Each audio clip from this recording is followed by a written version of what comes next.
Welcome back to Steady Rollman Presents The Masks of Nyarlathotep. Cairo. Hot. Full of cultists. Probably. Let's see how they guys get on.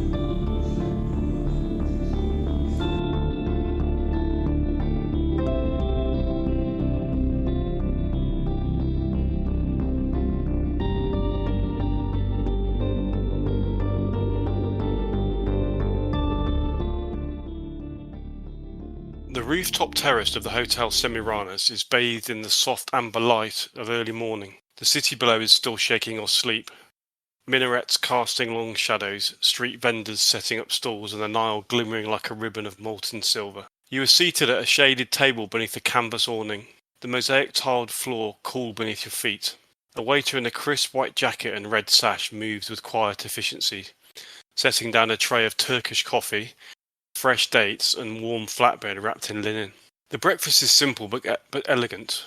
Full medames, slow-cooked fava beans, boiled eggs dusted with cumin, labneh, a thick tangy yogurt with mint and olive, and honeyed figs and slices of melon chilled in rosewater. Strong black tea served in delicate glass cups accompanies. The air carries the scent of orange blossoms and fresh bread mingling with the distant hum of Cairo waking. Nearby, a French archaeologist scribbles notes in a leather-bound journal, whilst an English couple debate the merits of visiting Saqqara versus the Khan al-Khalili Bazaar. At the far end of the terrace is a man in a white linen suit sitting alone, reading Al-Ahram, his face obscured by the morning sun and his newspaper. Okay, what do you wish to do, aside from eat breakfast? Enjoy our breakfast.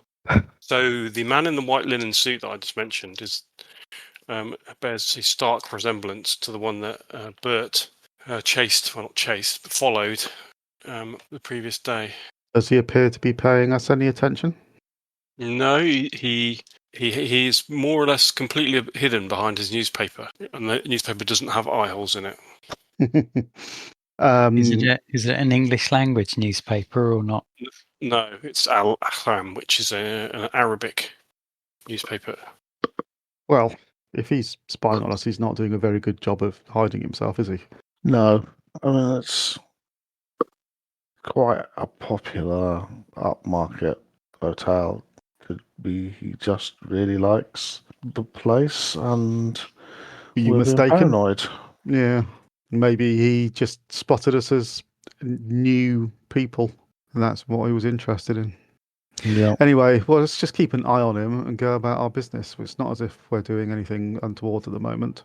No. Agreed.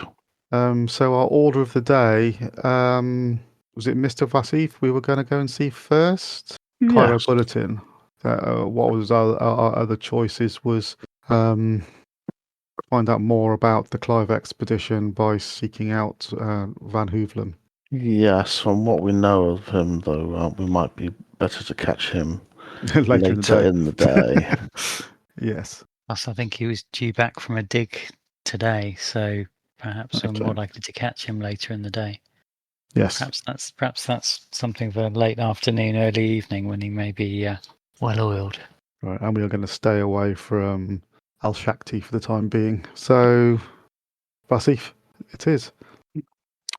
And Mahmood, wasn't he due to visit a tailor to obtain some clothing for us? Yes, he was going to return today. Well, So let's wait for him. We can catch him at lunchtime. Go and see Mr. Wasif now. Well, finish breakfast. Mahmood did say he was going to come in the morning, so It's more comfortable to change clothes first.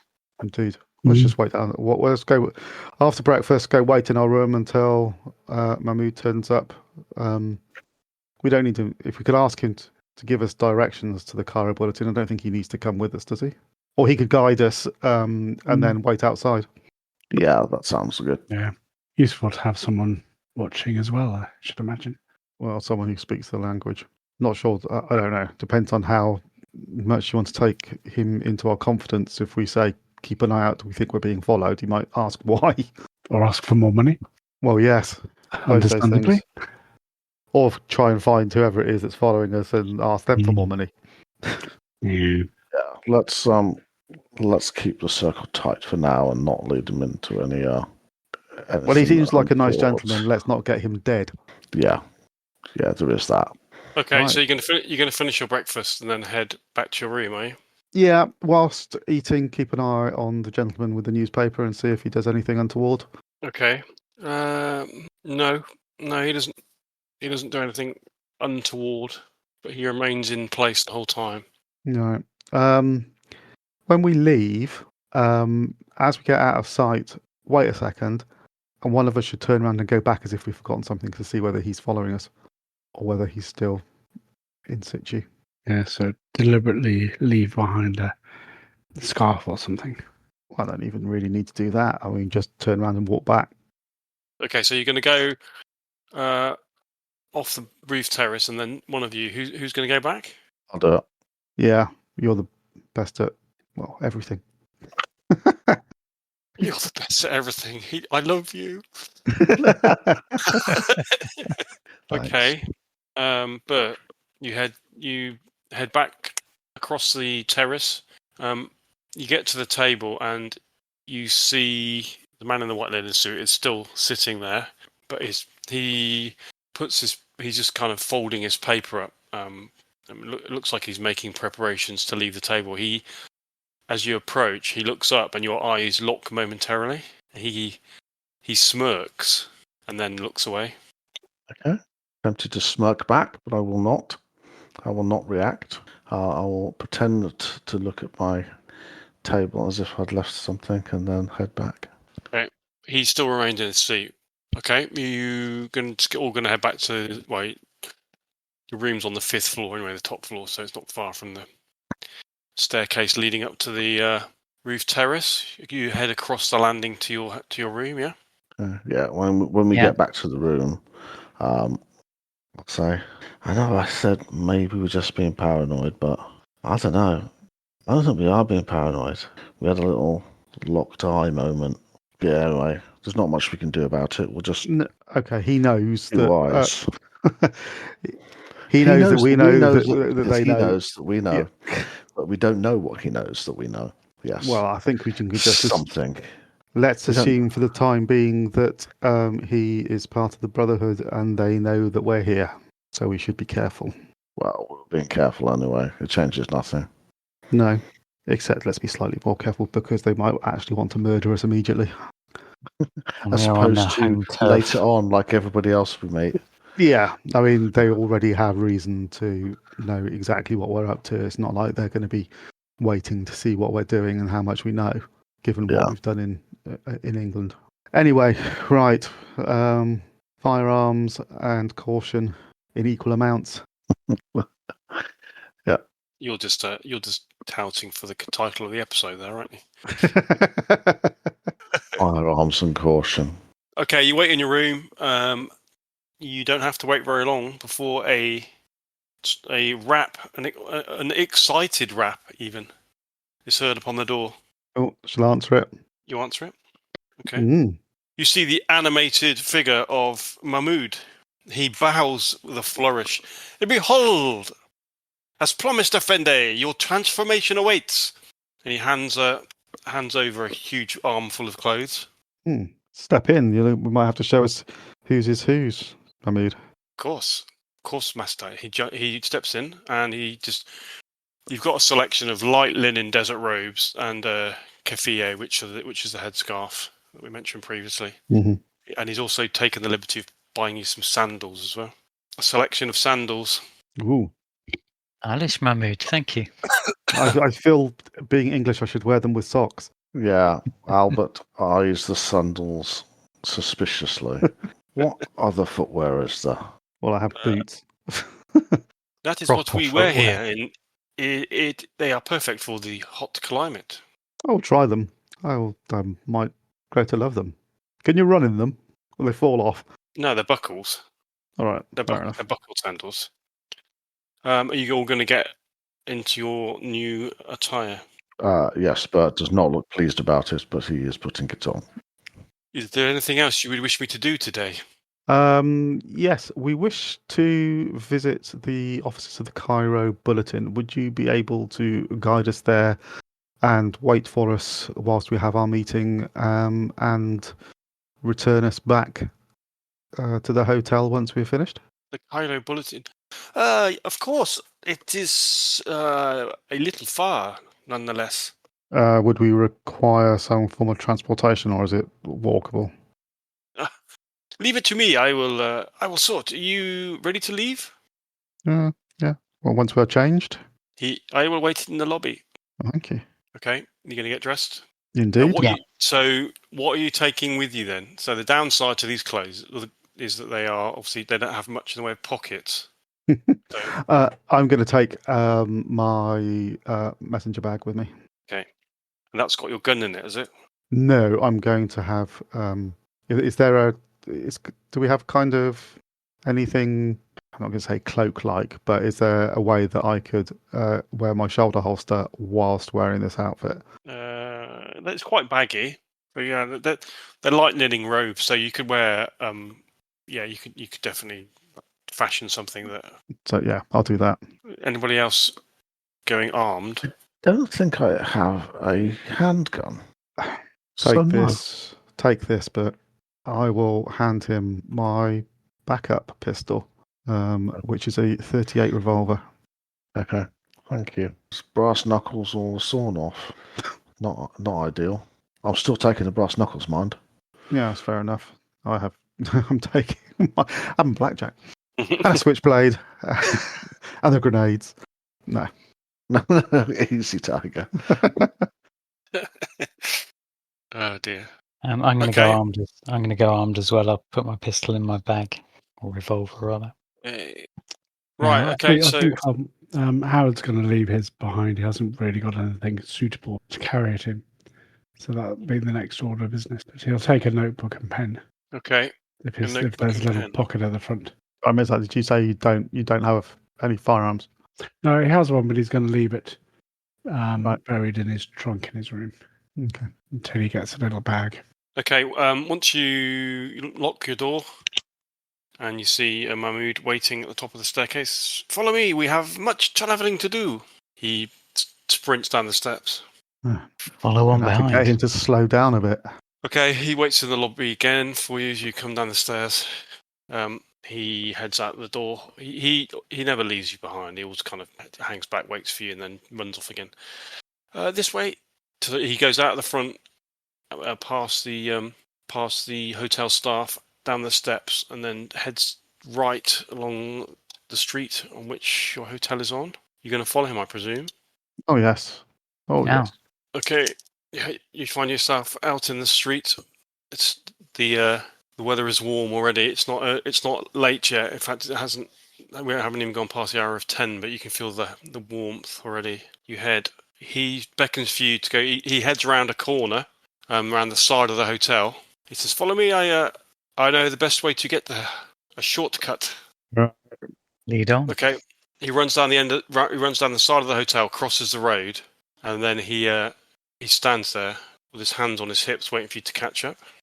We'll take care to try and register the direction that we're going in, so we can retrace it if necessary, and keep very good eye on him, because if he knows shortcuts and things and ends up taking us down back alleyways as a prime place for us to get attacked, he could be leading us into a trap. Okay, so you come out of the hotel, you've turned right, you've gone down the street by the side of the hotel, and then now he's crossed over the road and he's waiting for you on the other side of the road. He says, as you catch him up, he says, "Behold, the Cairo Bulletin," and he points just across the street. You see the officers of the Cairo Bulletin. Ah. He's smart. Not so far after all. Unusual sense of humour, Mahmood. Thank you, Effendi. Do you need me to wait here, or will you be quite some time? Will be some time. Well, shall we meet you back at the hotel? I think we might be able to find our way back. He nods. Have fun. We shall. You're going to head into the offices of the Cairo Bulletin? Yeah. One for you, I would suspect. One for who? Sorry? Is that Jacob? Yeah. Is there a receptionist around? Yeah, hold on a second. Yeah, okay. You head inside. There is a receptionist who looks up. It's a Saturday, so you noticed a few empty desks around. there's not many people working in the office today. There's a small office, wooden panelled office, and you can see past about half a dozen desks that are currently empty. There's a kind of a glass partition, and there's another room beyond, which looks like there's a man working in there. The woman who is the receptionist smiles and says, "Good morning, sirs. Can I help you?" Good morning. Oh, it's so much cooler in here than outside. We were hoping to see Mr. Wasif. Is he available? Yes, he's here. Who shall I say wishes to see him? I'm Mr. Lockhart. These are my associates. Perhaps if you could tell him that we've come to speak to him about a mutual acquaintance of ours, Jackson Elias. Her face is blank. Will he know who that is? I do hope so. Please take a seat. I will go and speak to him. Thank you. Okay, you sit in the chairs that are positioned at the far end of the reception area, waiting for. And you can see the lady talking to a gentleman in the far room previously. Okay, she comes back and says, she smiles, says, "Mr. Wasif will be with you shortly." Thank you. You see a couple of minutes later a quite a slender man with slicked down hair and a pencil-thin moustache. His clothes are excellently cut, although conservative, and you can see he's spotlessly clean and unruffled. He's definitely of British descent. You can see his skin is tanned, but only through his years or his time here in Egypt. But he looks to be of British descent. He approaches you, says, "Please, this way." Thank you, Mr. Wasif. I'll offer him my hand. Perhaps I could introduce myself. It's Jacob Lockhart, and these gentlemen are Mr. Briggs, Mr. Baker, and Mr. Blake. Delighted to meet you. You have me at a disadvantage. I do not know you, do I? We've not had the pleasure of meeting before, but perhaps if we could go somewhere more private, and I can explain the purpose of our visit. Of course. Please come through to my office. Would you like any tea? Oh, that would be most welcome. Thank you. Excellent. Okay, he follows you into his office. He sits back at his desk, shuffles a few papers and puts them away, tidies them away beneath his typewriter, and then turns to you. Right. So, what do I owe the pleasure? Mr. Wasif, perhaps I could begin by apologising for rather rudely turning up here without an appointment, but my friends and I were hoping that you might be able to help us. One of our dear friends was murdered in tragic and most brutal circumstances recently. And we're aware that he made an arrangement to come and see you some months ago. Our friend's name, Jackson Elias. He was a writer. He's dead? Oh. He is, I'm sorry to say. Well, that's most unfortunate. I never actually met the man, but yes, he was here just before Christmas. He stopped by the office. Yes, I was away at the time. Never met him, but please, I'm pass on my commiserations. Murdered, you say? Murdered, yes, somewhat brutally in New York. Not long after you had arranged to see him. Why? Well, do the police know why? Who? That's the question, Mr. Wasif, and that's really what brings us here and brings us into your office. We're aware that Jackson was investigating something, and we're aware that he wanted to speak to you about that. We were rather hoping to try and retrace his steps, which brings us into your office. Mm-hmm. Could you tell us anything about what he was looking for and why he wanted to see you? Well, like I say, I wasn't here at the time. I remember him, from what my staff told me, wanting to look through the back issues.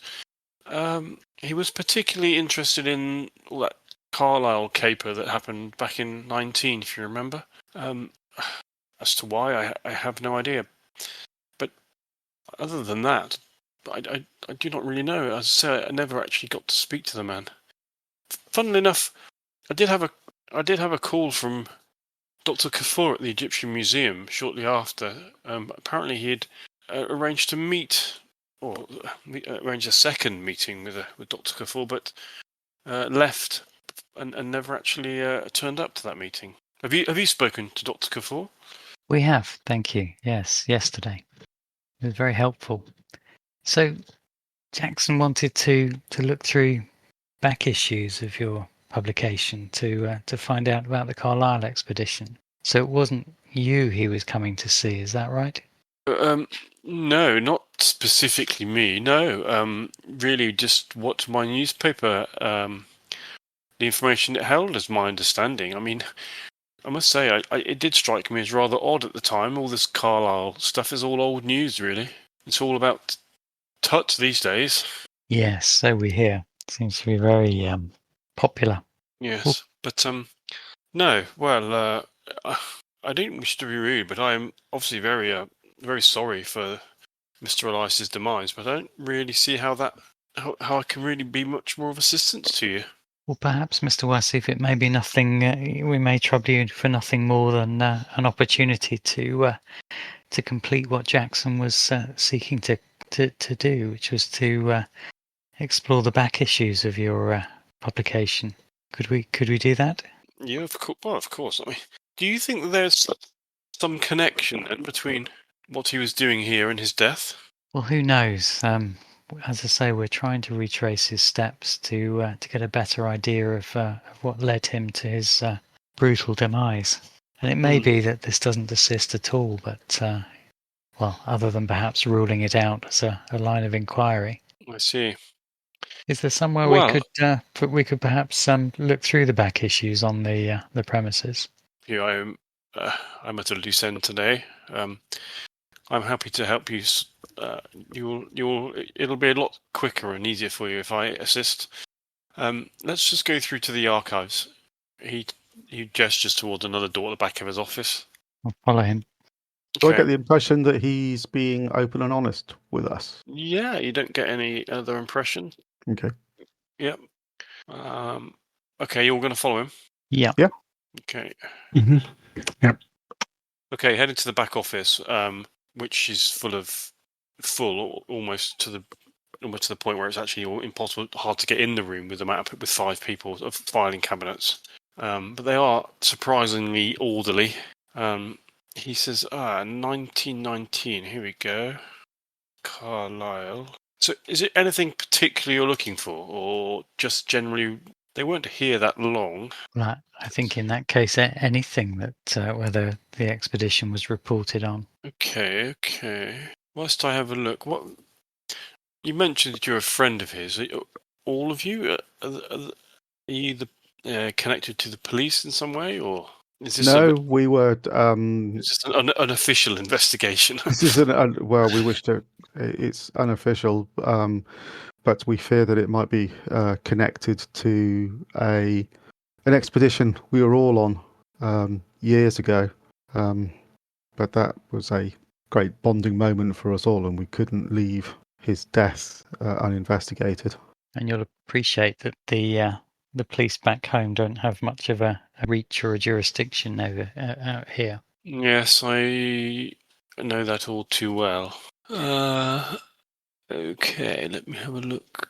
Was there anything else untoward going on? Any particular news, events, discoveries around the time that the expedition was in Cairo that may not necessarily be or appear to be directly related to them, but happened around the same time that they were here? Not that I'm aware of. I can't say. The problem is, it is quite a long time ago. Of course. A lot has happened since then. As I said, it's old news, really. Obviously, the main thing that happened was the fate of the expedition after it left Cairo. I'm assuming that you are fully aware of what happened to them in Kenya. Yes. Perhaps if you could point us in the direction of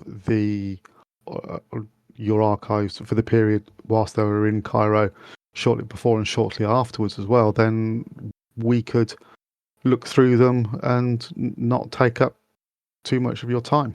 Okay, of course. I'm quite happy. He's still flicking through. Right. I'll find what I can for you. If you wish to stay here longer, then by all means. Let's have a look. Okay, so here's a photo. So May the 17th, 1919. He pulls out an issue, and you see a photo on one of the inside page, on the third page of the paper.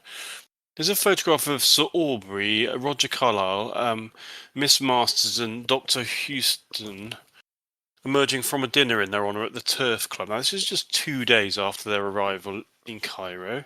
He shows you that picture.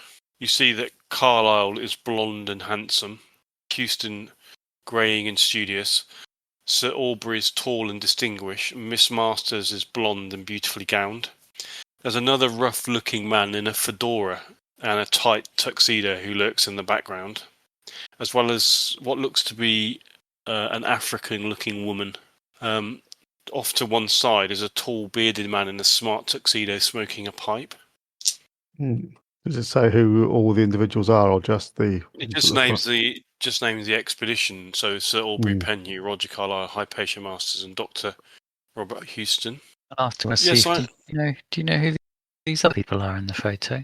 That one there. He points to the one with the fedora and the tuxedo. I have a feeling his name was Brady.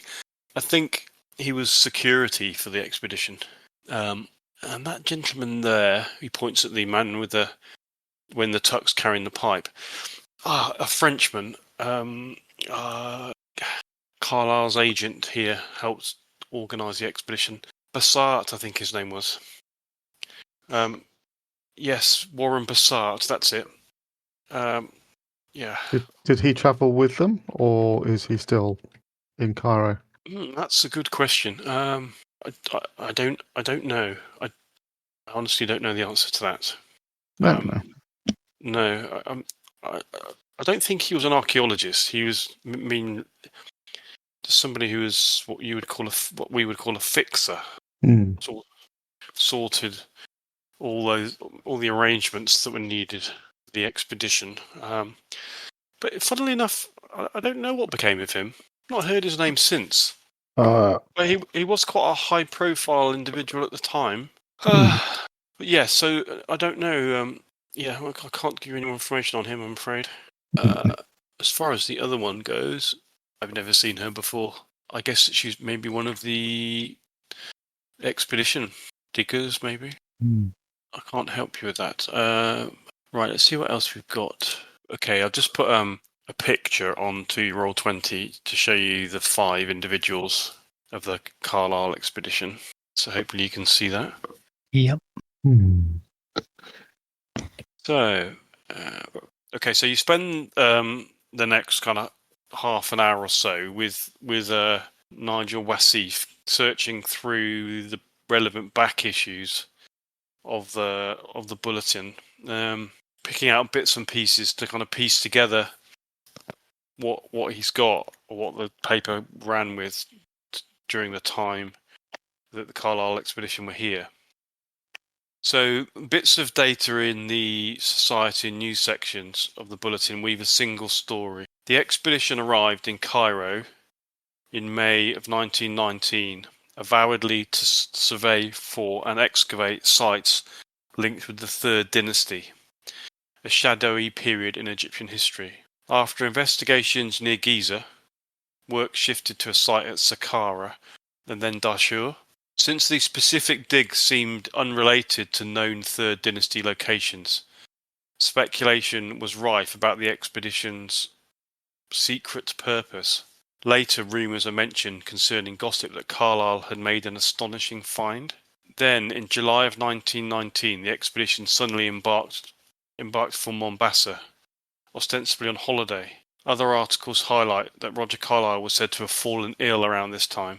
As spokesman, Sir Aubrey indicated that the summer was too hot for Carlisle, and also implied that the impending seasonal flood of the Nile would cover an important site for several months. According to other articles, Miss Masters also reportedly fell ill in June. and had not recovered when the group departed for Kenya. I can say one thing, looking through all this now, it reminds me that the Carlisle expedition, we don't really have a huge amount on them. They were simply horrid in keeping visitors away from their sites, including the press. Towards the end of the expedition's time in Cairo here, the photographs were expressly prohibited. He smiles and says, you might want to ask yourself why prominent unmarried young ladies might wish great discretion in being photographed. Miss Masters in particular was very averse, if you understand me. Oh. Of course. I wouldn't be casting aspersions on the departed, but it was fairly well known in certain circles that her illness was maybe potentially self-inflicted, shall we say? Anyway, I'm not a gossip, but you understand me, of course. We do. There's also mention in the pieces on a number of occasions, or at least 3 occasions, of the expedition having dinner with a local businessman by the name of Omar El Shakti, a wealthy cotton plantation owner. I have no time for El Shakti. Why is that? I don't know. You know, sometimes we just don't like a man for the sake of not liking him. We just don't get on. Why? Like any more tea, by the way? Yes, thank you. Certainly, please. If you wouldn't mind, I'd like to see what you have on other expeditions around this time. Perhaps the Clive expedition. That was something that was mentioned to me recently. Forgive me, Professor Baker, I'm a historian and archaeologist. I'm assisting these fellows here. Well, see, if you mentioned the ring speculation about the expedition finding something astonishing, and there were 3 sites you referred to. Were there rumours about a find at a particular site, or not?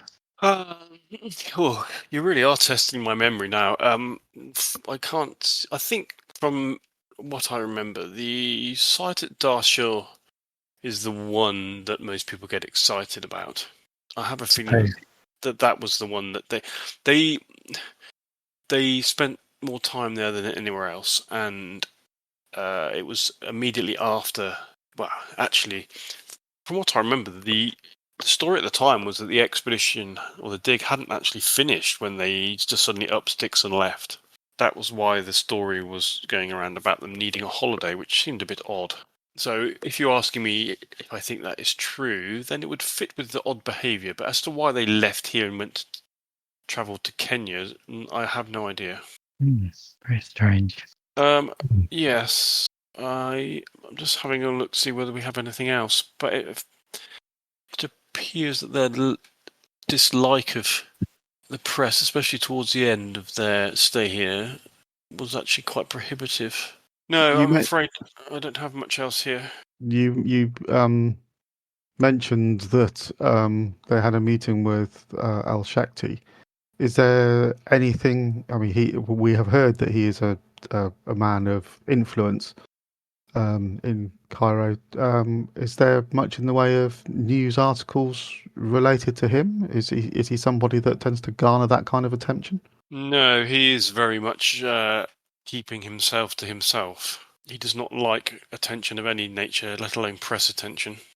As I said, I find him to be quite an odious character.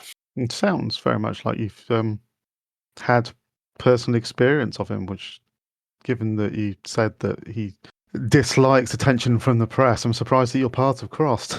Yes, well, I maybe am going by what other people tell me, but I've only met him on a couple of occasions, and I just don't like the man. He kind of glares at you. Sometimes it is better not to ask too many questions, if you understand, because you might not like the answers. That is generally what I tend to find. Well, if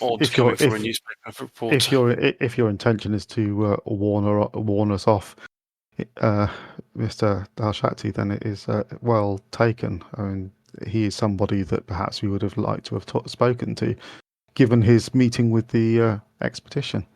But you would suggest that wouldn't be an unwise course of action on our part. I would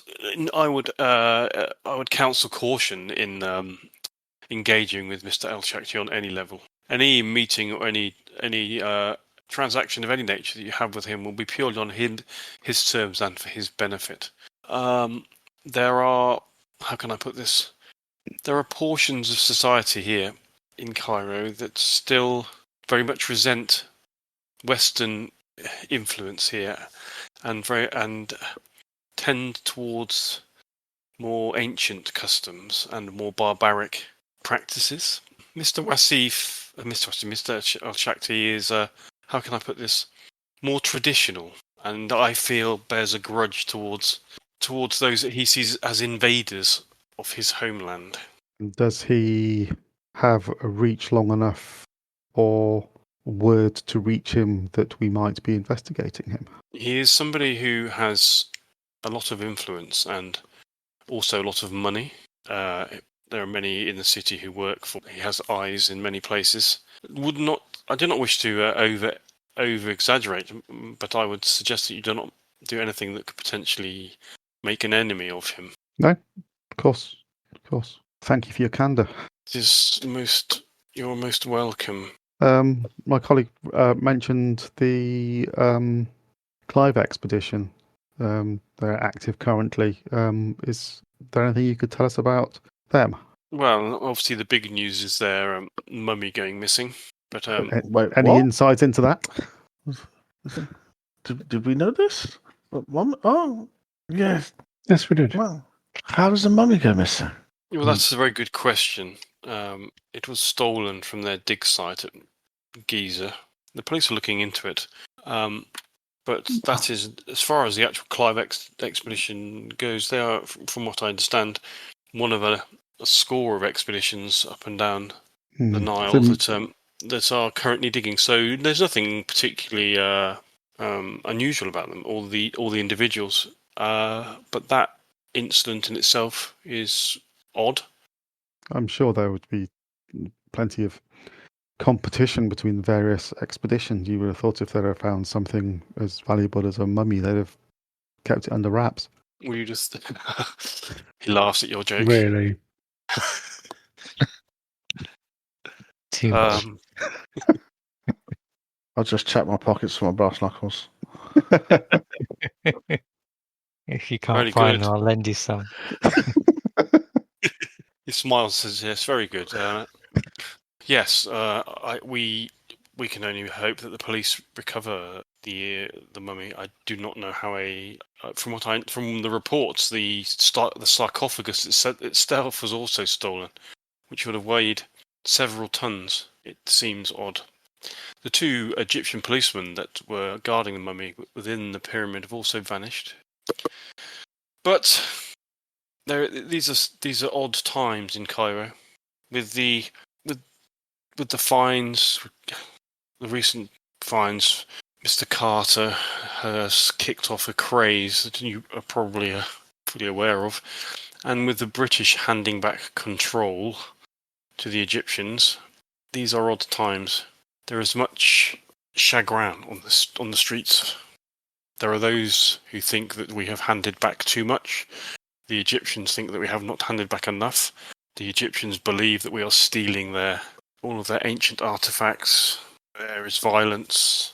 There is ill feeling. It does not surprise me that there are these things are happening. It is a great shame, but that is where we are today. But as to how any of this fits in with the sad demise of your friend, I'm afraid I am at a loss to suggest. I feel he may have been sent here on a wild goose chase of sorts. It does initially appear that way, and thank you for indulging us. We will be in the city for a few days yet, so if anything does spring to mind. Would Jackson have perhaps spoken to anybody else in the office, given your absence? Or we probably would have spoken to one of the staff. They're not here, obviously, being a Saturday. But I don't think that anything more was said, because when Dr. Kafur inquired, I asked my staff at the time whether Mr. Elias had said anything particular, and the only report I had was that he was interested in looking up the Carlisle expedition's movements and activities. Right. Can everybody make a percentile roll, please? Tell me what you get. 24. 57. Okay. I've got 56. 11 for Howard. Howard. Okay. Cool. Thank you. Hold on. Okay. As far as the spot goes, has anybody got anything better than a normal success? I got a hard success. Hard success. Okay. Thank you. Jack Brady, I'll mention this later, was the gentleman who was allegedly seen alive in Hong Kong. Security for the expedition, so he potentially survived. Bessart, we've come across his name before. He wrote to Carlisle, and he's about the Street of Jackals and the singular curios there. Right. Which is another thing we need to go and investigate, isn't it? Yeah, we found a letter from Warren Bessart to Carlisle dated 3rd of March 1919, in which he referred to Carlisle being after knowledge of this land and its distant past, and reference to Faraz Nijar and the Street of Jackals in Cairo having singular curios which Carlisle may wish to buy. What of Miss Masters? He was heavily inferring the lady was no lady. He was described as a photographer and archivist and linked in the past to Carlisle. I think we got that from some press cuttings we'd seen before. Well, if he fell ill, it would make sense that she did too. Also, where did we get this from? When we met Gavigan, he was referring to an African woman instigating the expedition. That was Bune, isn't it? Yeah, that's who I was thinking. That was in the photograph. She was the one that stole all the money and made off. Yeah, and immediately after that, he said that it was Miss Masters who suggested spending the summer in the Kenyan uplands. Those are the only two references I've got to her. Okay, so you've been left alone in the back room, looking through the archives where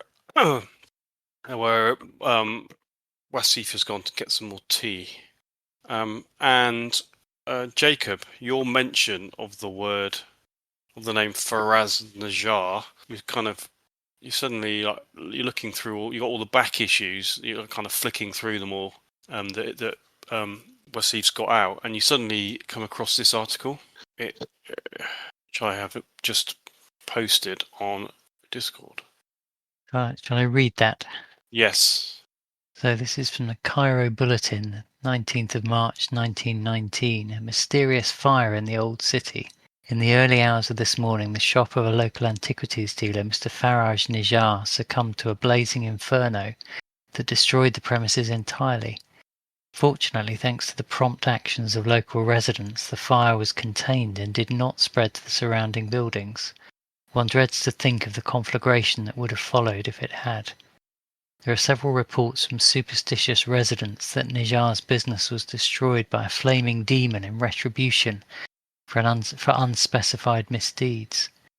Although they have not yet fully ruled out that the fire was set deliberately, the police have assured the bulletin that it was most likely the result of carelessness on the part of Mr. Nijar, and no doubt involved an unattended oil lamp, as these things often do.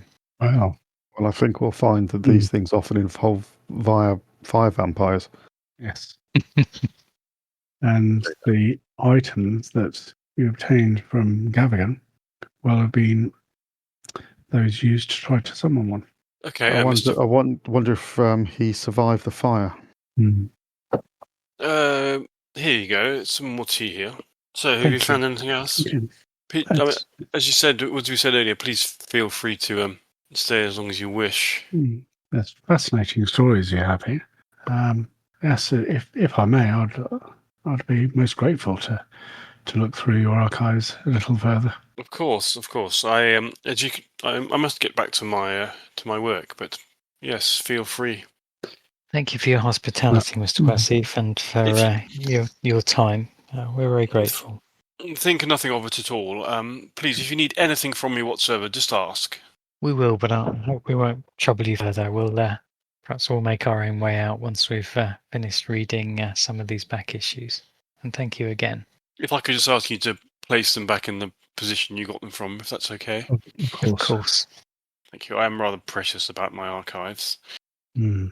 Quite understand. Thank you. He leaves again. You can just see him. Wow. He goes back through to his own office. The article only refers to the business being destroyed. You'd think possibly if he was killed in the fire, it would have mentioned that. Destroyed its premises, but didn't say whether any of the items were saved. Very little on it.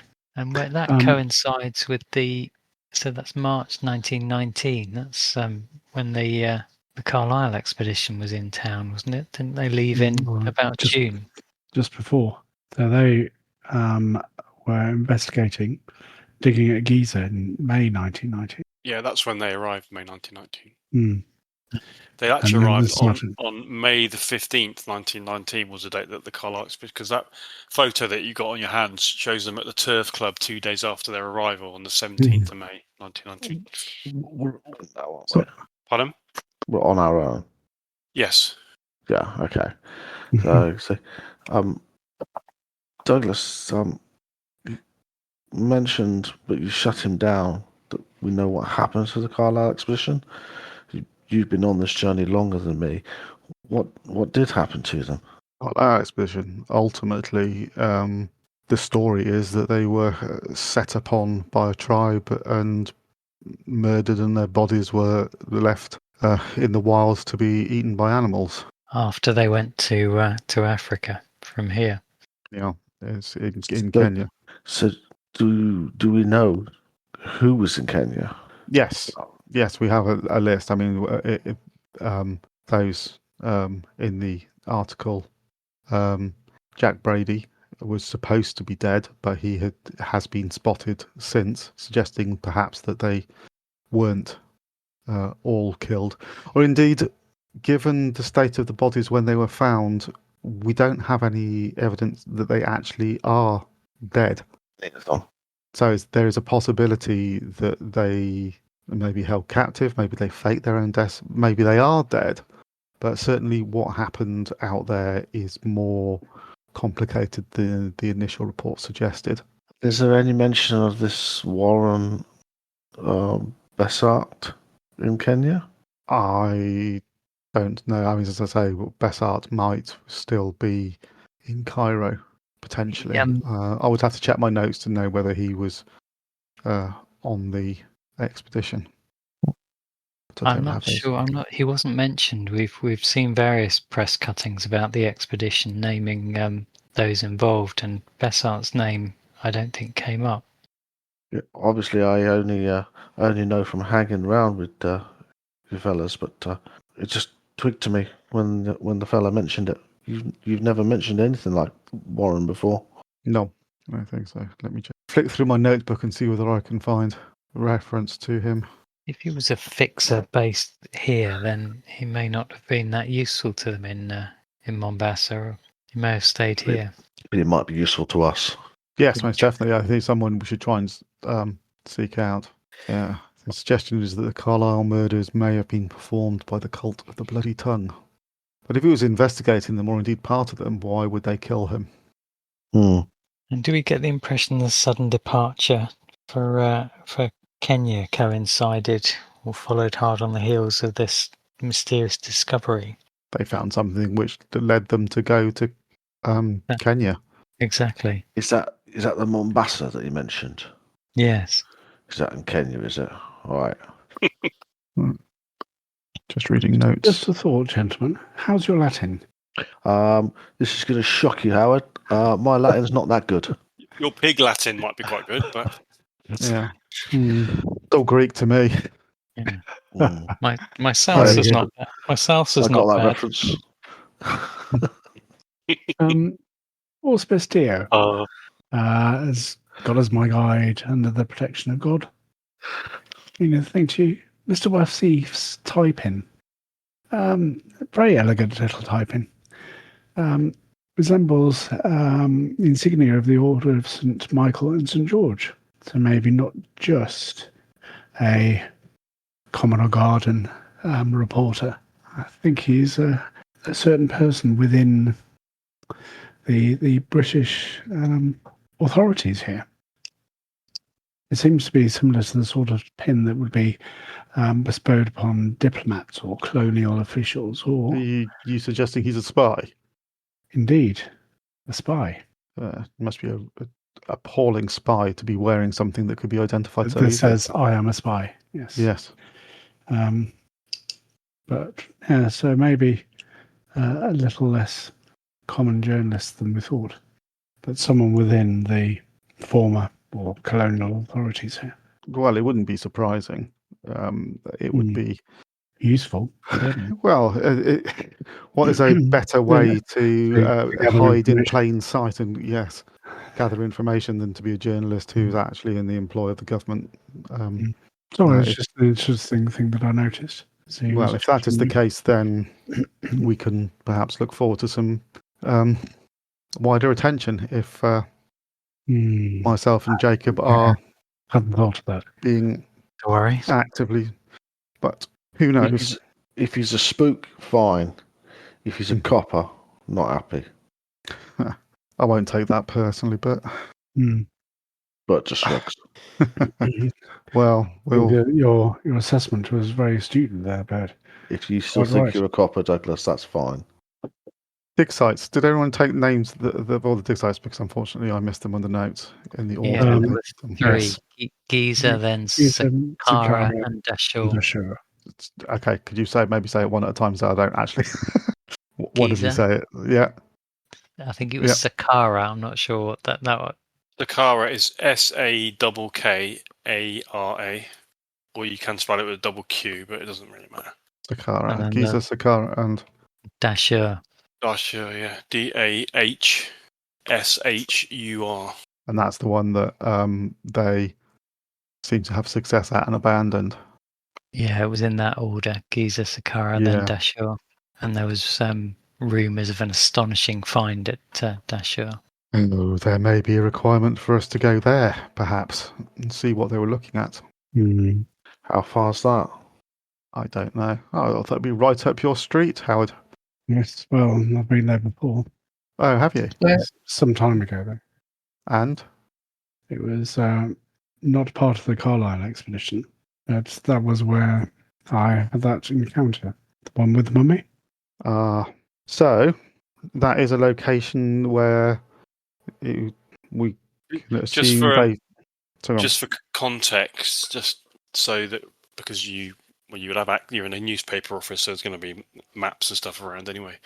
If you look at the map of Cairo in the left-hand box, you'll see you'll see where everything is in relation to everything else. So you'll see Dashur right at fairly near the bottom, and you've got the pyramids of Dashur there. And then there's a scale there that gives you an idea. Dashur is about would you say 20 miles south of Cairo. Then you got Saqqara in the middle, Memphis just past that, and then Dashur. Yes. I think while we have the freedom of the archives here, I'm going to search through as quickly as I can for any more information about Faraz Najjar's fire, but also any expeditions of Saqqara, Dashur, and Giza that could be linked to Carlisle or Penhew expeditions. It's quite a wide remit, I guess. Perhaps another pair of eyes would help. I'm happy to spend a little time assisting. There may well be some information on Mr. Al-Shakti, although I'm not sure what else we might find out that changes our views. Okay, we'll wait while you do your research. I'll have a flick through. Okay, you're going to spend a few hours here then, just going through bits and pieces, see what you can get. Yeah, seeing if Okay. Obviously, concentrating on the period during when they were there for me, anyway. Whatever everybody else is doing. Yeah, so other unusual events around the time of the Carlisle expedition. So if there are any other leads.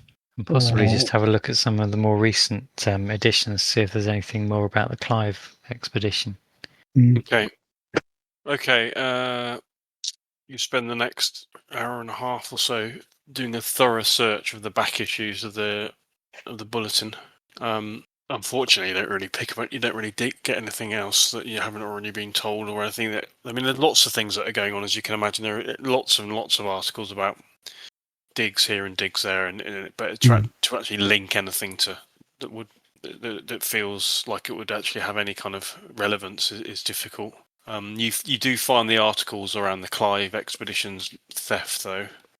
The information that you've already got is pretty much backed up from reading what you've got. So the Clive expedition was excavating at Giza, where they unearthed the mummy of an unknown female from a secret chamber in Mycerinus's pyramid, which is the smallest of the 3 great pyramids at Giza. There's speculation in the bulletin that the figure is Queen Nitocris, a mysterious figure of the 6th dynasty. Before tests could be carried out, all the mummy unwrapped, the sarcophagus and its contents disappeared. Considerable efforts by the police have turned up no leads. The newspaper goes on to explain that the site was well guarded and only one entrance to the secret chamber existed, and it's a complete mystery as to what could have happened.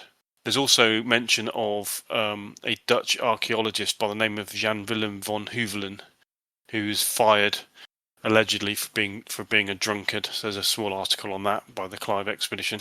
And the mummy was actually stolen from the site. It hadn't been removed from the chamber. Wow. Yeah, that's exactly that. Yeah. It's more about your encounter, Howard.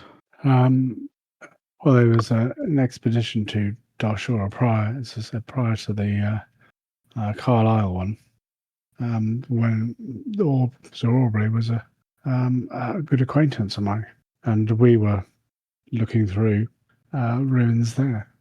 And as I mentioned, as I've mentioned previously, that's when we discovered something in one of the pyramids where it appeared the mummy had not passed over to the other world.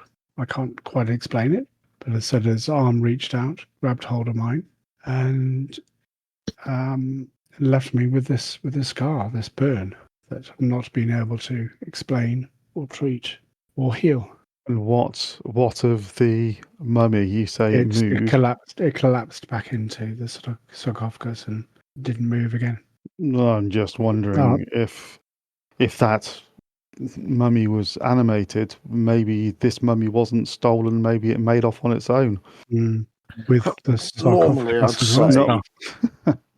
Normally I'd say the 2 coppers who disappeared nicked it. But since I've hung around with you fellas, mummy walking off doesn't sound that mad. No. Well, the sarcophagus went as well, though. Indeed. That intrigues me more. How did you remove a huge sarcophagus without anyone noticing? I know the 2 Egyptian policemen had gone missing, but even so. Well, if they went missing, maybe the mummy killed them. I despair of myself that my go-to solution for a theft is animated ancient dead. I fear that our investigations have addled my mind or opened my mind. Who knows? I mean, even now, I second guess myself. Did the arm just fall onto me, or did it lift itself up as though the creature was still in this world? I just can remember the skeletal hand on me. But so whatever happened to Queen Nitocris, if that is her, I am intrigued as to how the sarcophagus can be removed so quickly. Surely that would require a dozen men to haul it out of there. And a truck to take it away. Yes. Or it wasn't removed at all, and it is hidden elsewhere in the tomb. Yeah, still there, in another chamber. Yeah. Yeah, the traps and sort of sliding walls. Maybe it dropped into the floor and then a false floor came over it. Who knows? Yeah. The tricks that the master builders used when they created these pyramids. Right, gentlemen. Now what? I should mention, by the way, that Wasif did seem quite uncomfortable when we were asking about Al Shakti, which is the reason why I pressed him further on it. But that may well be because if he is of part of the services, then he maybe has greater involvement with him that you didn't want to disclose.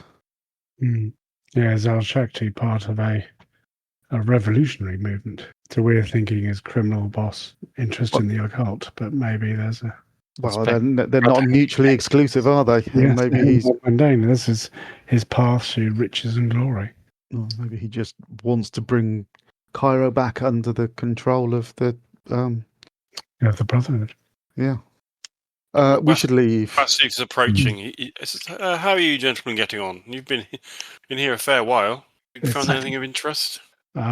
Huge amount. It's all very, very interested. Once I get my nose into books, into magazines, into newspapers, you can't really stop me, I'm afraid. It's knowledge, information. How much of it relates to my friend's colleague Jackson? I'm not so sure. But it's been most helpful.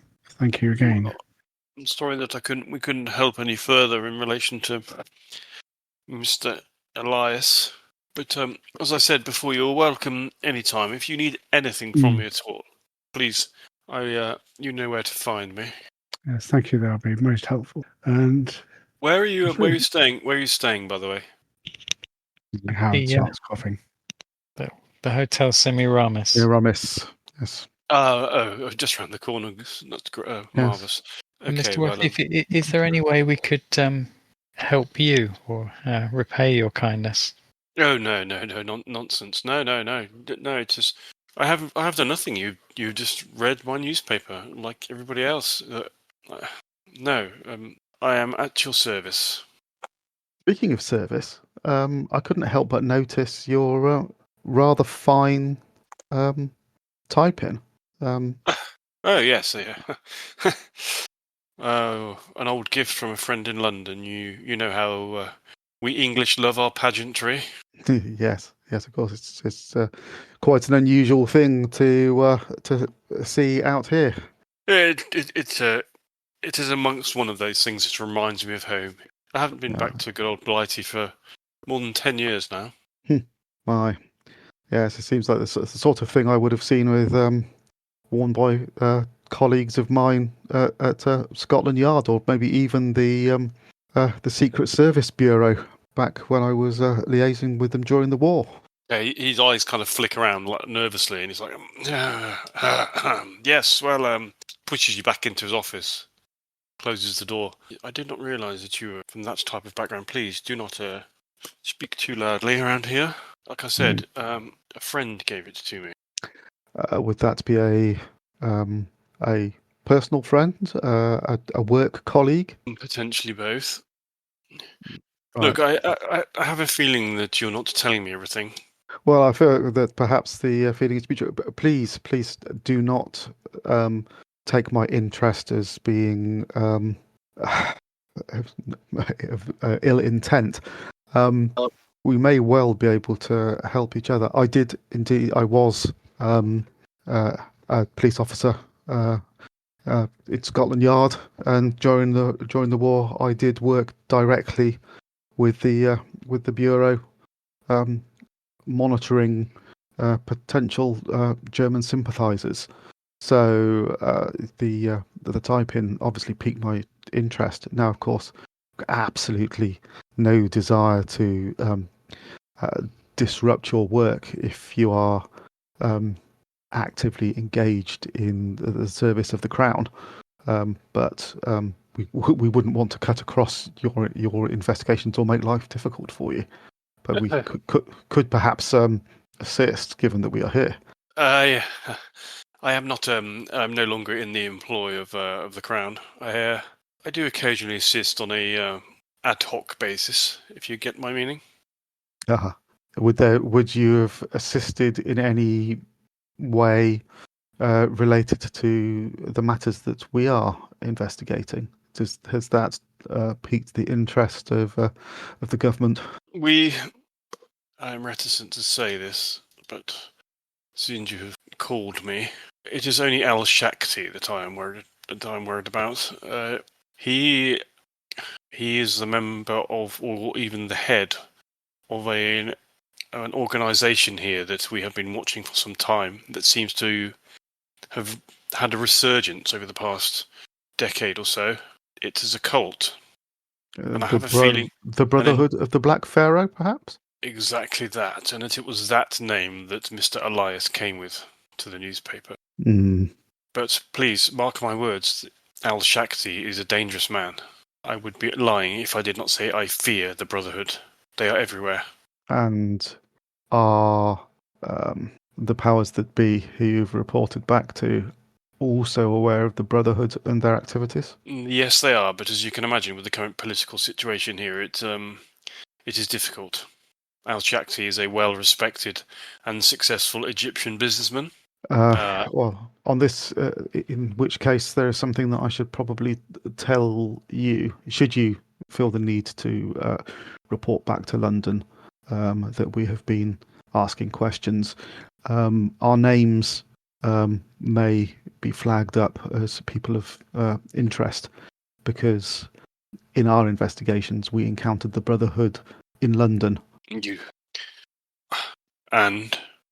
And they are highly active, and unfortunately our investigation led to the death of several members of the cult, which obviously we sought to disguise, but it has led to us becoming people of interest in that crime.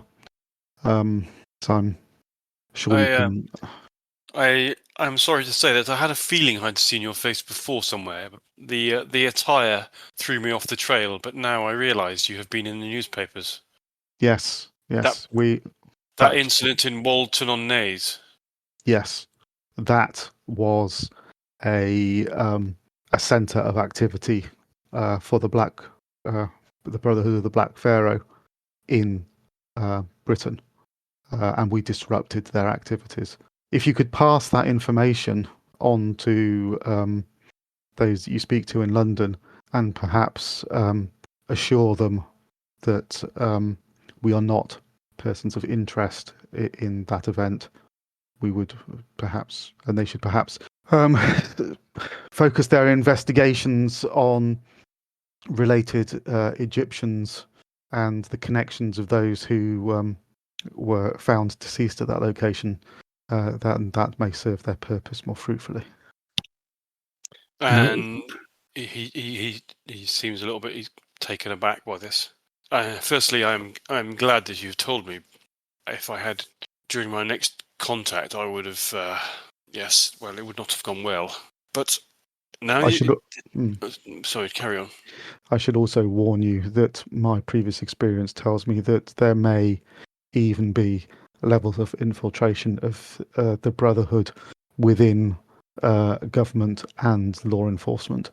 So whoever you pass this information to should be cautious on who they share it with. Yes, well, the Brotherhood, if they are insidious here, they are everywhere. They are like a canker.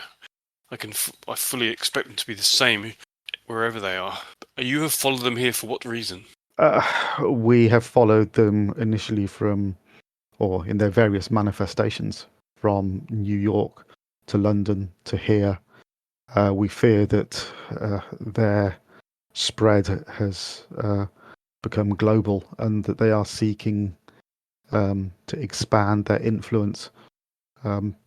We are hoping to disrupt them across the world, as we did in New York and we did in London. He kind of looks at you.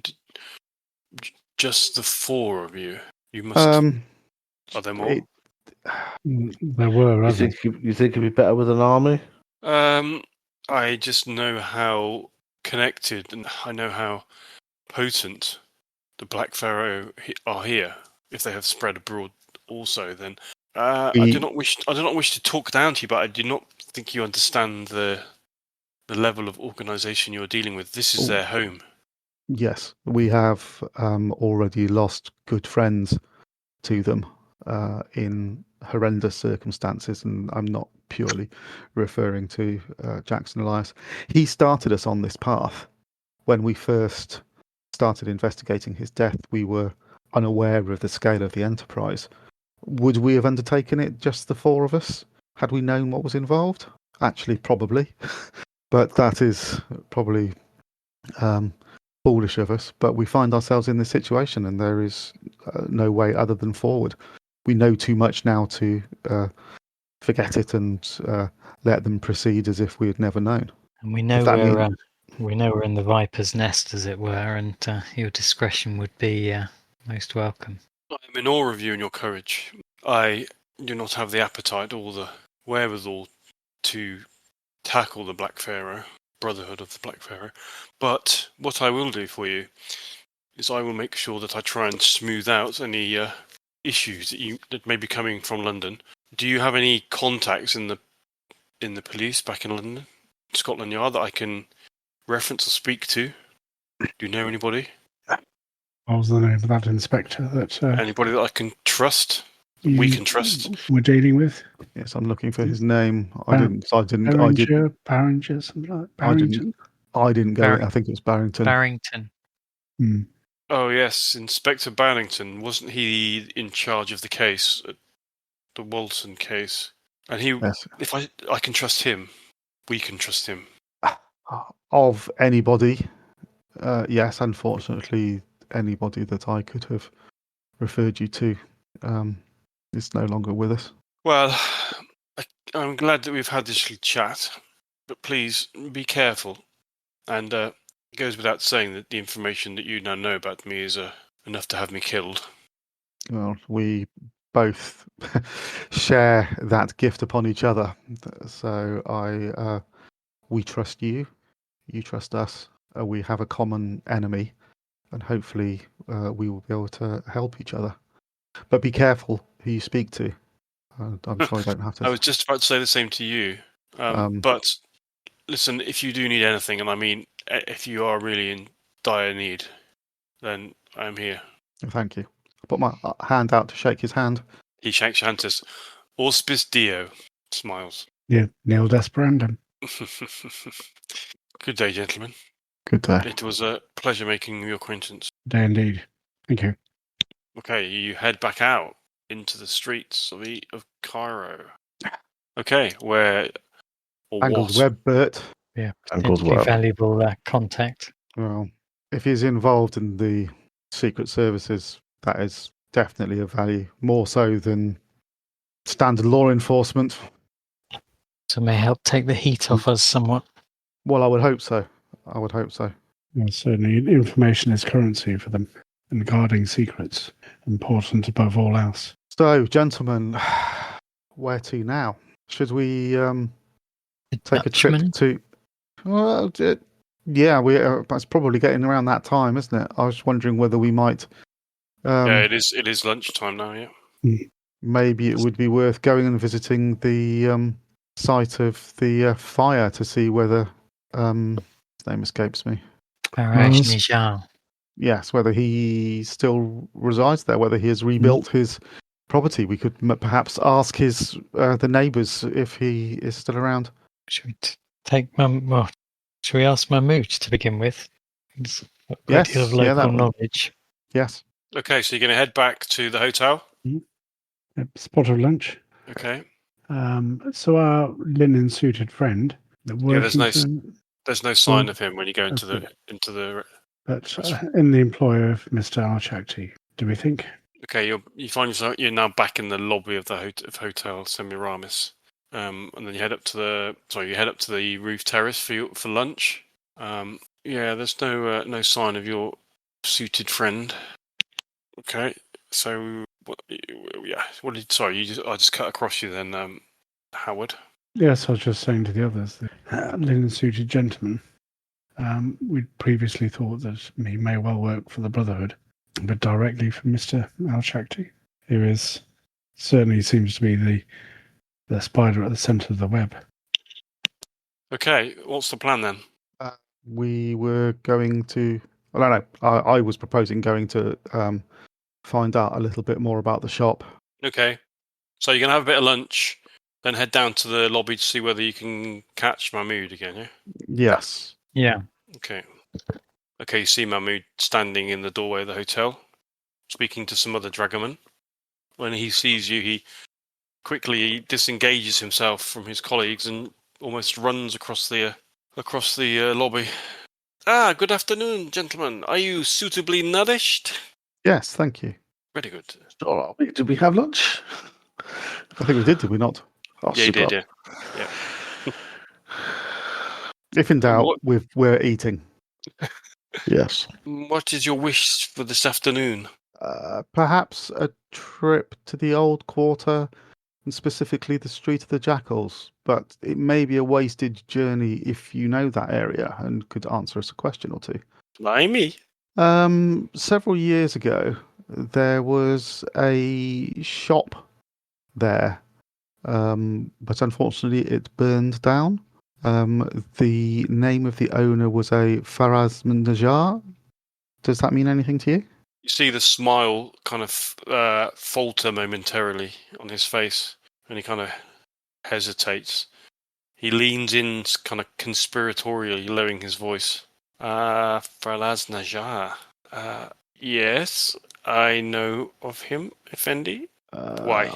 Are you a believer that the fire was due to some demon taking revenge for actions on his part? Or do you believe it was just purely a lantern? That's a good question. You What seemed I do know- concerned when I mentioned his name. The Street of Jackals is not marked on most of the maps, and Falaz is a man who deals in things long buried and best forgotten, Effendi. Is he still alive then? Did he survive the fire? So I believe. Some say he once opened a box that should never have been opened, and he is now cursed. Me? I say only this. Those who seek him rarely leave with just what they bargained for. Hmm. You wish to see him? Does he still reside in the Street of the Jackals, or has he taken up residence elsewhere? That I do not know. But we could go to the Street of Jackals and find out. I'll look round at everybody. Yes. Howard will nod. It's not going to take a lot of our time, is that? Worth a look. Absolutely. In which case, lead on. But of course, you are brave travelers, and I, Mahmood, I do not abandon my clients. Come, follow me. We go to the east of the old city, past the tanneries where the air thickened and the streets narrow. When you see the dogs watching from the rooftops, we are near. Okay, if you don't mind waiting for a minute or two, Mahmood, there's something I would like to fetch from my room. Of course. Okay. I will shoot upstairs and Grab an elephant gun. yeah.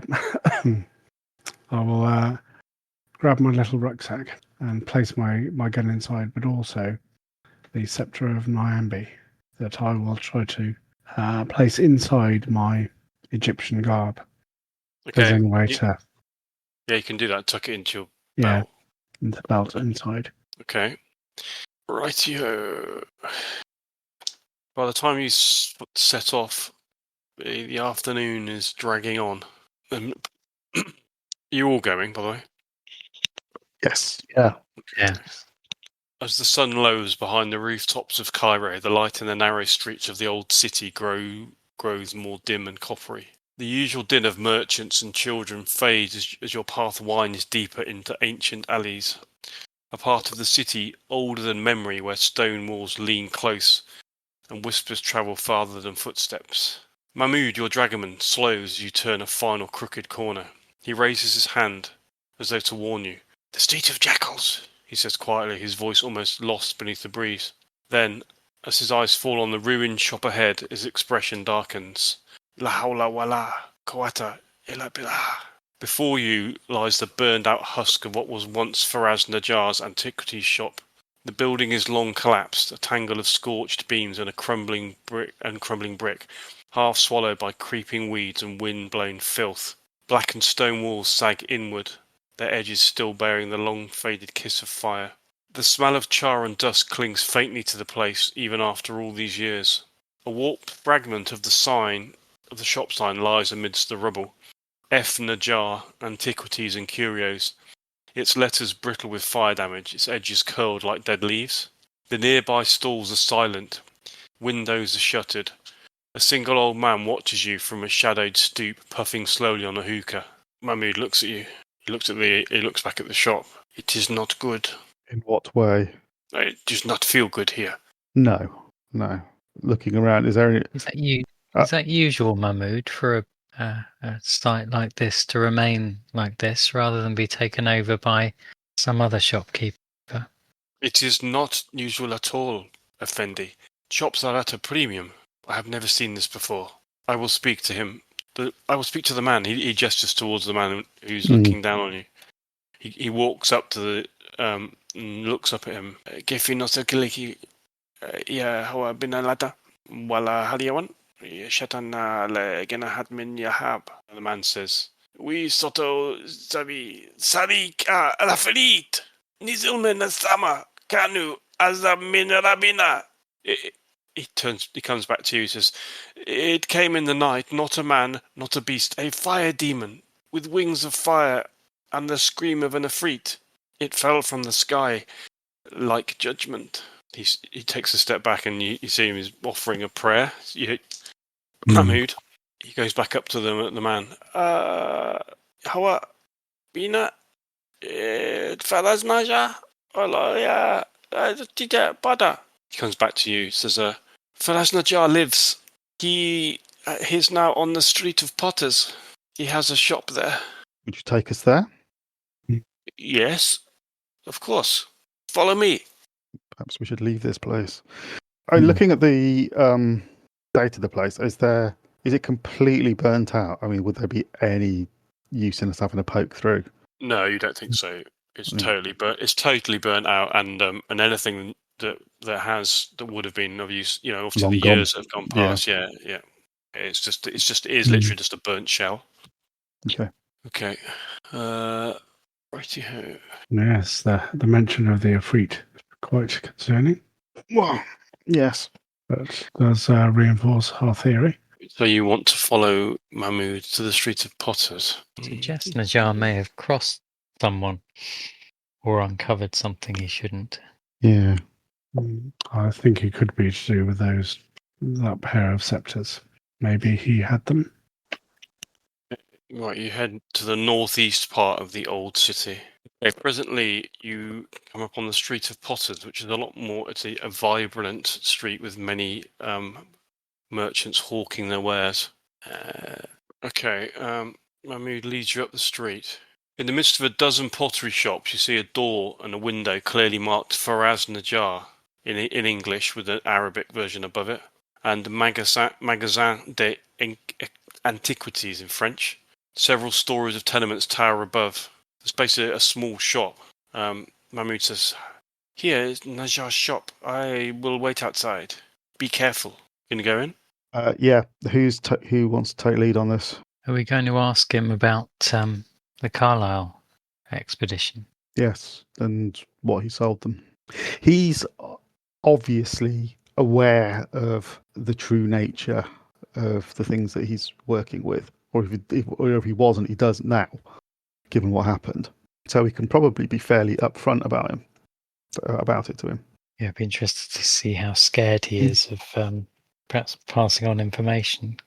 So, well, I mean, we could do. Yeah, I mean, it could be the threat that he needs to pass on this information to us. Otherwise, we'll make it widely known that he's been talking to us and see whether he gets another visit from his fiery friend, who might not stop at just his shop this time. If it's okay with you chaps, I'll stay in the background and investigate and and peruse the curios that he has to see if they are of any particular interest to us. No, absolutely. I'm happy to take the lead if you wish. Yes. Okay. You're going to go in. So are you all going into the shop, or just some of you? I think maybe I think we're all going in. Yeah, I think it's a little bit more intimidating that way. Okay, you open the door to the shop and you find yourself in a small, crowded shop with every shelf stand bursting with Egyptian curios. You can tell almost immediately that majority of them, especially Howard, majority of them are in fact, it's just a tourist shop essentially. with nothing of any real value. Items manufactured locally over the last year or two. Yes. You see a man wearing a turban who quickly scuttles across the shop from behind a curtain at the back. Ah, please, please, please come in. Please see my magnificent and ancient wares. Ah, you were looking for something special to take back with you to your lovely England. Mr. Najjar, is it? Yes, I am Mr. Najjar. Pleased to meet you. Please look around. There is many things here. Very special. We've just visited I'll have your a look around with Howard. Yep. just visited your former shop, Mr. Najjar. This one's looking in much better condition than the old premises. Ah, yes, I had a bit of an accident, but that was long ago. I am still here. Please, what are you wish for? The pyramid here, the Sphinx? Well, we were. Some of us are somewhat expert in Egyptology, and we were rather hoping to find some less mainstream curios, something a little more exotic than much of what you have on display here. As you're talking to him, because you're quite close to him now, you notice that he's holding his face in a certain way, away from you, and you glance at the wall and you see there's a mirror on the wall which shows that the other half of his face, which is half hidden by his turban, what he's wearing on his head, is totally burnt, horribly burnt, and his eye is white, terribly scarred. Well, you can see I have everything on display. Please take your time. I have all day. I am best price in whole of the old city. I think you misunderstand us, Mr. Najjar. We're not particularly interested in some of the things you have on display. We're interested in something a little more rare and exotic. We were led to believe that that was your speciality. Not sure I follow. Genuine articles of antiquity, not the kind that we see here that have been manufactured for tourists. We are interested in ancient items that may contain real power. These are all genuine items. They are very old, very expensive, but I do them cheap for you. As we say, Mr. Najjar, we're not, thank you for your hospitality, but we're not particularly interested in these items. We won't be purchasing anything that we see on display here. But, if you are able to offer us something more powerful, then we may be interested. I am not understanding you. I am sorry if you do not like my magnificent and ancient wares, but I have nothing more than you see here. Exclusive items that you would only sell to those with a specialist knowledge who would appreciate their true value. The kind of items that you would perhaps have sold in your previous shop. The kind of items that may attract negative attention to the uninitiated. The kind of items that members of the Carlisle expedition may have been interested in. I'll look Suddenly carefully. see his eyes bulge and he begins to splutter and choke as you say that. No, that was my past life. I do not want anything to do with that. Please, you must leave now. Leave. He starts pushing you out the door. Stand the ground. But the door. Okay, he takes a step. He takes a step back and he suddenly grabs at the wall. Before you know it, he's got a bejeweled scimitar in his hand that he's taken from the case. He starts shouting at you. Please leave. I only wish to speak to you. The sooner you assist us, the sooner we'll be gone. Okay. Can you make a charm roll, please? Is an ordinary success. Okay. He seems to calm down a little bit. Look, that is my old life. This is what he turns his face to you. I do not wish for this to be me anymore. And we understand that. I am honest trader now. And we understand Just the wish power. to make a living. We understand the power of what caused that and the destruction of your business. He looks. He says, "You do not understand. Nobody understands." Perhaps you could help us understand, Mr. Najjar. Mr. Najjar cannot help you. That was him. His old life is finished. He is just honest tradesman wanting to make a living. Can you tell us whether the former Mr. Najjar met anyone from the Carlisle expedition? You seem to be well aware of the name of the expedition. Why do you want to know? One of our dear friends befell a rather messy end, and we're retracing his steps. Connected with the Carlisle expedition, and we know that they were recommended to see you with reference to some singular curios. What was it they were after? Did you sell them anything? Not speak of such thing here. It is too dangerous. Don't wish what befell you to befall anyone else. So, No, I do not. Well, then help us. And if you are an honest trader, perhaps we can make it more worthwhile to you by purchasing many of the items that you have in this shop in return for your information. We'll make it worthwhile for you financially. Okay. Can you make either a charm, a fast talk, or a persuade roll? And you get a bonus die. I will go for a... Actually, it's probably not a fast talk, is it? Because you actually... I'm actually trying to... It can be any of those three. It can be any of those. Just check. Yeah.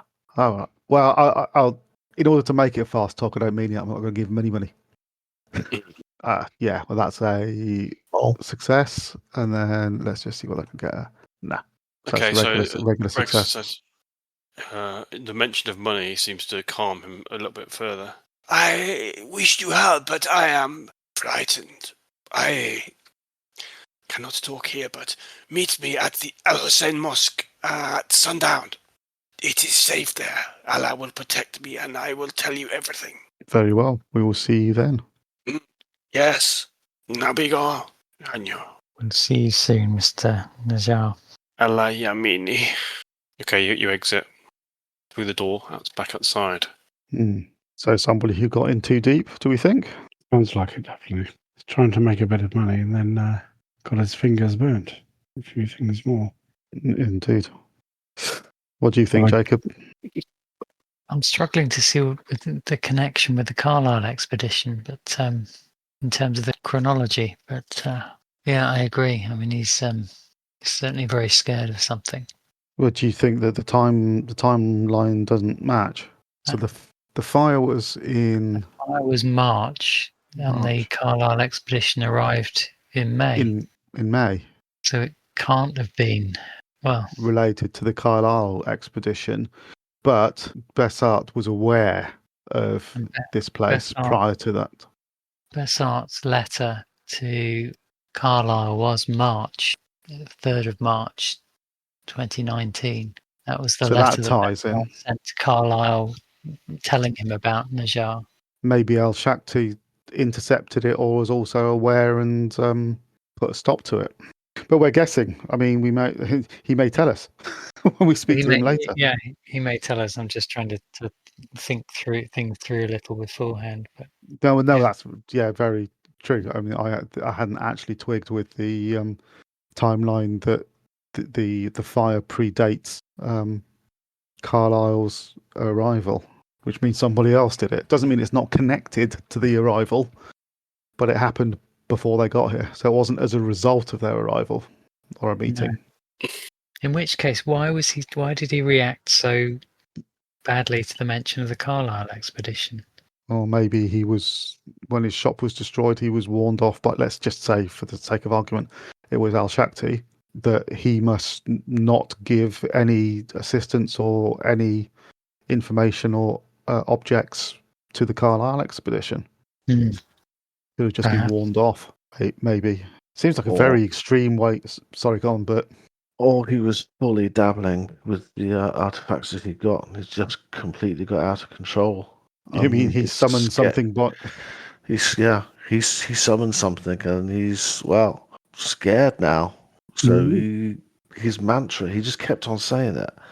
I'm just a shopkeeper now. I'm just a I'm shopkeeper different. now. So if you're just a shopkeeper now, what were you before? That's very good thinking.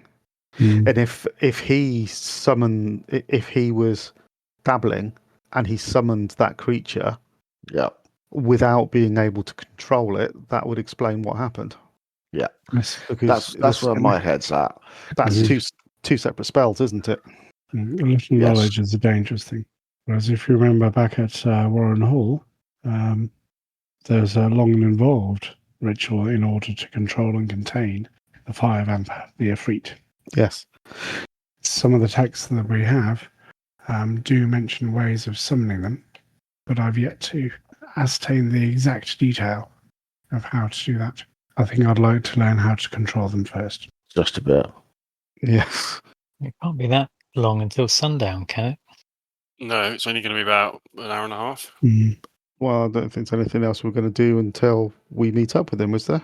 I mean, should we go and get some dinner and then Okay, you it's can a bit get some. early for that, isn't it? We'll go and let's go and get a drink or Tea. something.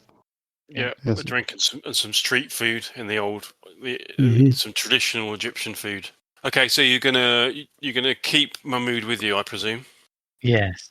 Yeah, he can show us good places that we could eat where we're not going to get food poisoning. Okay.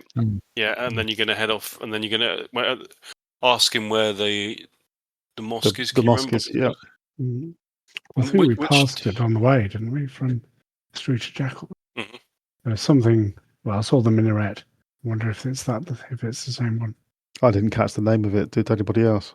The Al Hussein one. Okay, so you spend the next hour or so in the old city, being led around by Mahmood, which has the advantage of A, keeping you relatively safe, and B, taking you to places that are good for food and drink, and then and C, that you don't get lost, which would be very, very easy if you didn't have somebody who knew the various convoluted alleyways of the old city of Cairo. So as sundown begins to approach, you finish up your wanderings and you head back towards the mosque. Okay, Mahmoud leads you towards the entrance to the Mosque of Al Hussein, and you see obviously lots of Egyptians going to prayer, and it doesn't take long to see the figure of Faraz Najjar stood outside, glancing around. He looks very unnerved as you approach. Kind of dashes over to you. Ah, you did come. Good. Let us do business before we go into the mosque. You said something of purchasing my wares. I am just a poor businessman with little money.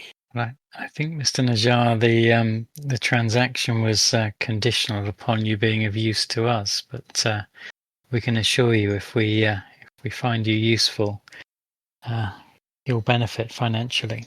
You see, he looks a little bit crestfallen. I will trust you. You have good faith. Show him a roll of 5 white fivers. We have the money. Thank you. Okay, you go into the mosque. You have asked to remove your headwear and your shoes. Oh, that's why it's handy to be wearing my sandals. I shall unbuckle them. Okay. Probably the first time you've been into a mosque, I would have thought. It is the first time I've been in the mosque. Okay, you're now inside the mosque. Faraz he lowers his voice as the call to prayer continues. You see around you the ancient stones of the mosque seem to press inward with stillness. You notice that Najjar's eyes dart out through the door and across the courtyard. He seems on edge, even though he's in his sacred place. He says, I should never have dealt in such things. But Carlyle, he paid well. Or rather his man did. The Frenchman Bessart. I had done work for him before. Commissions, acquisitions, quiet matters, but never anything like these. You see, he's like fingering his prayer beads, just quite distractedly as well, as he's talking to you. Roger Carlyle was looking for forbidden things, knowledge about a figure lost to time and erased from stone. He looks again, he goes, the Black Pharaoh, a name the ancients try to forget, though his shadow still lingers in the desert winds. Carlyle believed this creature, this king of nightmare, was real, that his reign had been ended by Sneferu, the first of the 4th dynasty. He sought anything connected to him. I had things I should have left buried in the sand where I found them. I gave them to Besat. He took them on Carlyle's behalf. That was the last I ever saw of the Frenchman. He vanished soon after, gone like smoke. He needs to compose himself. I should not be telling you this. I said I would never speak of it again. He goes quiet. What things did you provide to Carlyle via Besant? The items. There were 4. The first, a scroll, ancient, belittled, describing the entrance to a secret chamber in a pyramid without a name. The text claimed it was the resting place of the Black Pharaoh himself. The second was a bust, black, stone-sharp features wearing a strange, tall crown. When you looked into its eyes, it was as if it looked back. The third, a drum, a small tambour, bearing symbols I had never seen before. Not hieroglyphs, not Coptic, nor even Berber. They pulsed in the firelight when I found it. I was told it had power, a rhythm to awake things that sleep. And last, a circlet, bronze or something like it, set with a stone the colour of old ice. Zircon, they said, but it glowed faintly like a dying star. They said it was Nitocris's crown. There, that is what I gave the Frenchman. And what brought disaster upon you with your shop and your burns? Faraj shifts uncomfortably on the worn carpet of the mosque, and his prayer beads are hanging slack between burned, twisted fingers. The low light filtering through the mashrabia latticework catches the deep puckered scars along his cheek and jaw. You want to know what happened to me? Why I no longer walk in daylight without covering my face? The items I sold to Besat.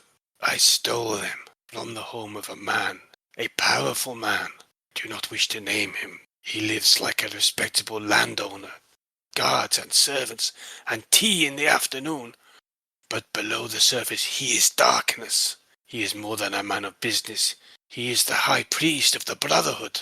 I'd heard whispers of the Brotherhood. Cairo is full of ghost stories, secret cults, old gods, and dark ceremonies in the desert. I never believed any of it, not until they came for me. They knew. The Brotherhood always knows, friends. Only a few nights later on the Street of Jackals I was closing my shop. It was quiet. Then the air changed. It's still heavy. The lamps blew out all at once. I opened the door to the alley and it was waiting. A thing of fire. No shape, no flesh, just hunger and heat, and eyes like burning coals. It came down like a curse from the sky. I ran. I didn't stop to gather anything. I threw myself through the back window and into the alley. The flames, they chased me. I felt them on my skin, on my face. A beggar found me in the gutter, half dead. The shop was ash. They sent it for me. The Brotherhood's wrath made flesh. I had stolen from him, their priest, and I lived.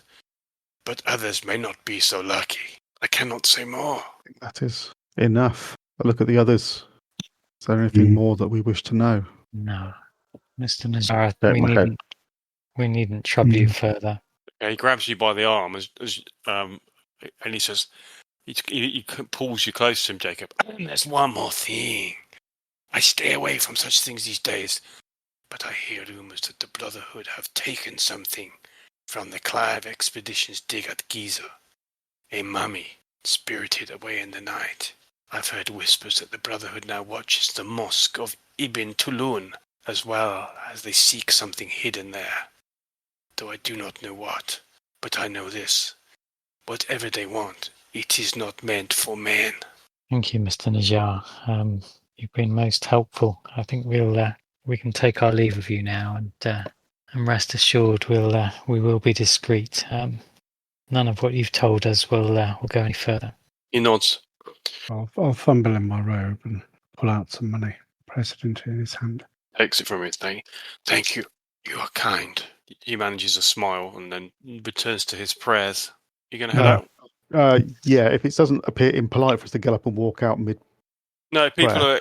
It's not like it's not an organised prayer. It's just people. Okay. People are coming in and out all the time. Yeah. Okay, we'll find a quiet moment to move out. Let's go. Okay. You Was it Tulun? Was it Ibn Tulun. Ibn Tulun? Mahmoud hears you say, yeah, the Mosque of Ibn Tulun. I am familiar with it. It is a hospital now. Just as he says that, three cowled and robed figures that were walking past you in the alleyway suddenly turn, and you see spiked clubs in their hands as they advance towards you. Run. It's a good place to finish, I think. Exactly 10:30. Worst place to finish. Okay. If I'm perfectly honest, it seems a little bit unfair. I don't entirely think we deserve to be chased through the streets with spiked clubs just yet. But if we're honest, we probably will be worth chasing through the streets with spiked clubs later on, if history has got anything to go by. Well, let's see how we get on next week on Steady Rolling Man Presents The Masks on Nyarlathotep.